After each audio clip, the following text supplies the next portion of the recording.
Nami is Luffy's vice captain. Before you click off, I already know what you're thinking. She's not the strongest, there isn't an official vice captain, and if there was, that seat will belong to Zoro. That's what I used to think. But when you analyze how the Straw Hats function, you'll find that Nami fills a role no one else can. Nami isn't just a navigator, she's the Straw Hats' true second in command. In fact, without her, Luffy never becomes king of the pirates, and I'll show you how. Cue my music. On the highway and I'm thinking that I love her. Luffy.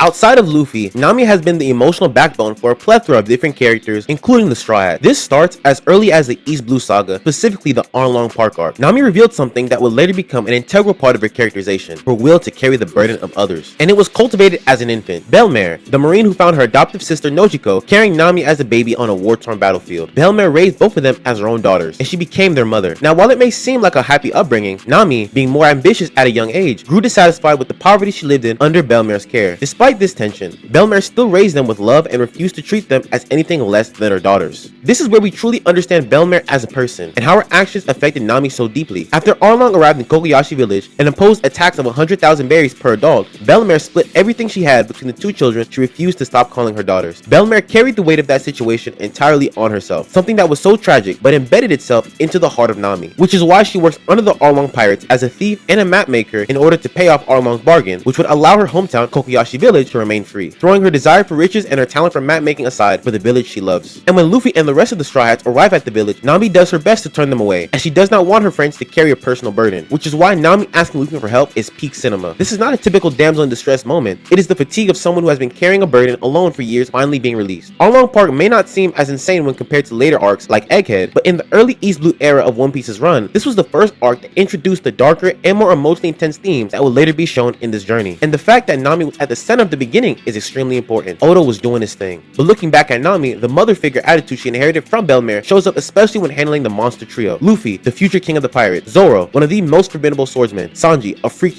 dude. All of them have billion berry level bounties, and yet they still get scolded and lectured by Nami. Whenever Sanji gets overly freaked out, Nami takes advantage of it and puts him in his place. When Zoro is aura farming, he's intimidated by her whenever she leverages the favor she gives against him against Zoro. And Luffy, when he is doing too much, Nami is often the one who puts him back in place. Although she can be naggy at times, her ability to understand people's traumas is what makes her extremely impactful during key moments. It is also what makes her a thematic compass for the severity of the moment. For example, during Enies Lobby, it was Nami crying out to Luffy after Robin's abduction. She was crying simply for the reason Robin was sacrificing herself for her friends and chose to carry that burden alone. And the same reason can be said for grief towards Sanji leaving the crew to get into a political marriage during the Zou/Whole Cake Island arc. When word reached her that Ace had died at Marineford, Nami felt intense sadness, not only because of Ace, but because she understood the pain Luffy was going through at the moment. Nami has always been able to empathize with her crewmate, no matter how difficult the situation was. The characterization established in Arlong Park continues to show itself throughout her journey into the Grand Line and beyond. Even in Alabasta, where we meet Nefertari Vivi, after hearing Vivi's story and her determination to carry the weight of her people, Nami is immediately moved and chooses to help Vivi at all costs. This is where another pattern becomes clear. With the many voyagers who have traveled with the Straw Hat, Nami often forms close relationships with them, like Vivi as mentioned before, but also Carrot from Zou. During Zou and Whole Cake Island sagas, we see these two spend a lot of time together, to the point where there was an actual debate about whether Carrot would join the Straw Hat. Also, Kozuki Momonosuke, whose situation is largely self-explanatory. She extends a certain level of understanding towards Marines as well. When Kobe and Luffy were talking after Enies Lobby, Nami, despite understanding that the Navy is technically the enemy, listens in. And after hearing them reminisce, she chooses not to interfere further. During Puck Hazard, the children subjected to Caesar's experiments were rescued and Tashigi offered assistance. Nami allowed them to remain under her care without hesitation. Her sense of empathy consistently extends beyond enemy lines. And perhaps the greatest example of that empathy comes from the very source of her own trauma. Despite everything Arlong put her through, Nami was still able to look beyond her own suffering and understand the deeper circumstances that shaped fishmen like him. Nami openly accepted Jinbei into the Straw Hat crew without demanding any form of retribution. And even Hachan, someone who was an active member of the Arlong Pirates and directly participated in the oppression of Kokoyashi village, was eventually forgiven by Nami. Now, this does not mean she forgot what happened, nor does it mean the pain simply disappeared. Rather, it demonstrated an overwhelming level of empathy and maturity, because instead of allowing her trauma to define how she viewed every fishman she encountered, Nami chose to judge people as individuals. She understood that hatred only created more hatred, and by choosing forgiveness over vengeance, Nami became one of the strongest examples in One Piece of breaking the cycle of hatred. But her ability to act as an emotional compass of the crew alone is not the full extent of her importance, which leads to my next point.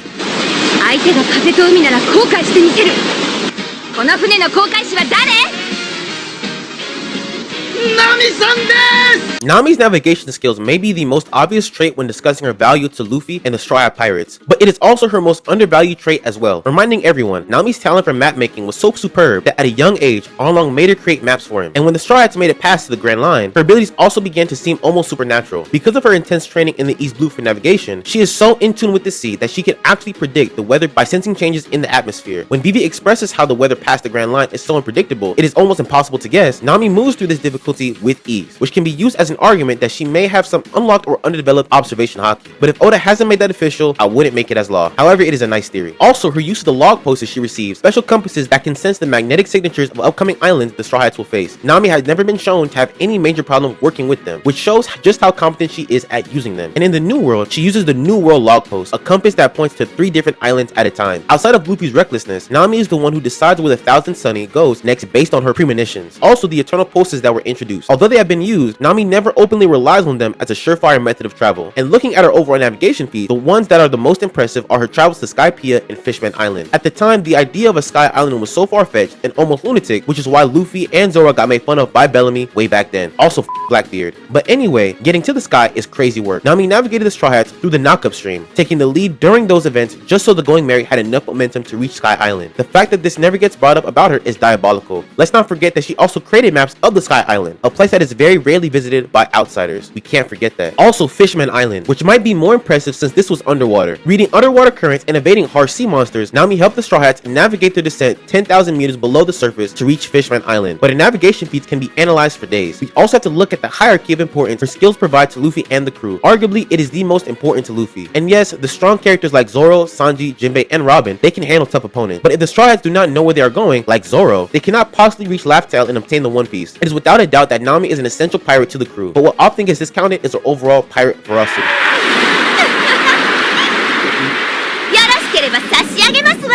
私の船ごと。俺たちの船！てめえ騙したな！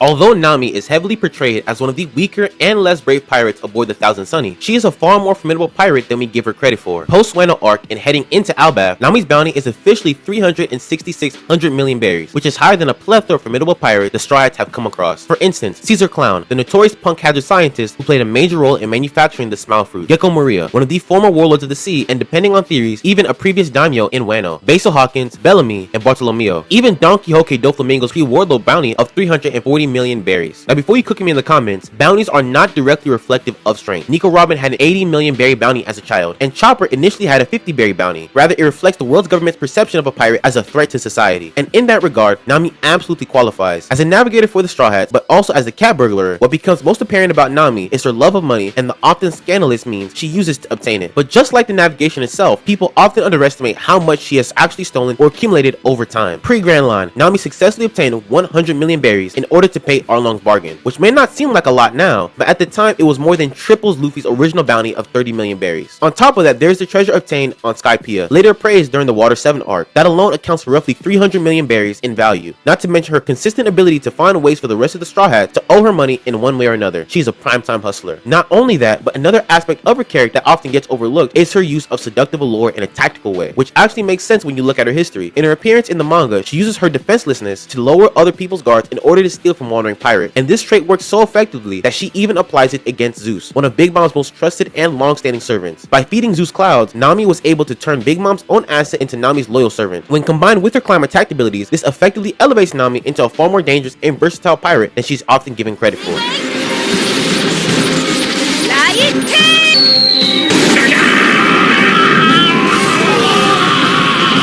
Despite Nami's reluctance to fight strong opponents, when analyzing her combat abilities, she is not nearly as defenseless as people assume, and it starts with her climb attack. Created by Usopp, it is a staff that has the ability to manipulate the weather to her will. This includes temperature differentials, air pressure changes, humidity and cloud formation, and electrical charge buildup, which may sound pretty basic on paper, but the way she applies it in combat is what makes it so effective and satisfying to watch on screen. Her most notable move is Lightning Tempo, where she generates lightning bolts to electrocute her opponent, but when she combines that with Zeus, it further evolves her climb attack abilities. With Zeus, she's able to unleash lightning strikes on such a large scale that even mid-tier pirates would be completely overwhelmed and intimidated. And when looking at battles that she has participated in, Nami has her own list of notable opponents under her belt, such as Miss Doublefinger during the climax of Alabasta Saga, which is the first time we see her properly utilize the climb attack as a serious weapon. Nami was able to successfully defeat a member of Bark Works while still learning how to properly use the technique at that time, or against Khalifa during Enies Lobby, a member of CP9. After saving Sanji, who refused to fight Khalifa, Nami stepped in and secured the victory. These moments all demonstrate just how capable Nami actually is in combat. Even when standing next to high-level fighters like Monkey D. Luffy, she can still hold her own identity as a combatant. And while she may not be the strongest fighter of the crew, she can still proudly stand as Luffy's number 2. At the end of the day, Nami is a pirate who is able to carry the emotional weight of her fellow Straw Hats, understand their trauma, and put herself in their shoes even if it means discounting herself. As a navigator, she has proven to be arguably the most essential pirate to Luffy in attaining the One Piece, who can easily sweet-talk her enemies and physically destroy them as well. Even though she is not the strongest or most flashiest, she proves that a weaker combat pirate can provide such a huge impact to the overall pirate crew. Nami isn't just a pirate aboard the Thousand Sunny, she's the pirate that is able to stand right under Luffy as his real number 2. But that's what I think. If you think differently, the same, or want to add more, comment down below right after you leave a like and subscribe. Once again, my name is AOI-KUN and this was my synopsis.